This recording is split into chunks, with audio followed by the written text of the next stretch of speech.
U.S. to create new hypersonic weapon system within couple of years, Defense Secretary. The United States may create its hypersonic weapons within 2 years, Secretary of Defense Mark Esper said in an interview. "I think it's probably a matter of a couple of years," Esper said in the interview with Fox News released on Wednesday when asked how close the United States was to creating its hypersonic weapons system.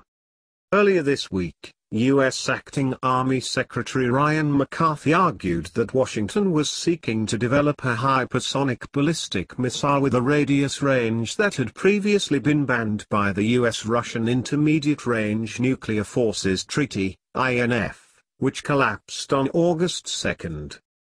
In February, the United States formally suspended its INF obligations, triggering a 6-month withdrawal process. In July, Russian President Vladimir Putin followed suit by signing a decree suspending Moscow's participation in the accord.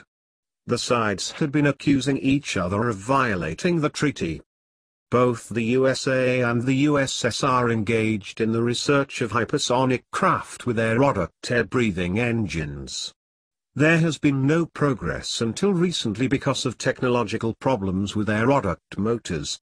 Therefore, it is impossible to claim any borrowing as both schools developed independently. As for gliding of Vanguard missiles, Russia has a clear chronological advantage. The first design dates back to late 1980s, Albatross project, and the next generation of prototypes began trials in early 2000s.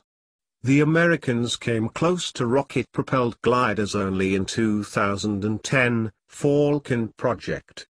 The very idea of orbital gliders in the atmosphere emerged in Germany in 1930 to 1940. The USSR and the USA displayed interest in it only after the end of World War II, he said. The design of Albatross 15P-170 missile began in the second half of 1980s as a response to the U.S. Strategic Defense Initiative which called to create a multi-layered missile defense.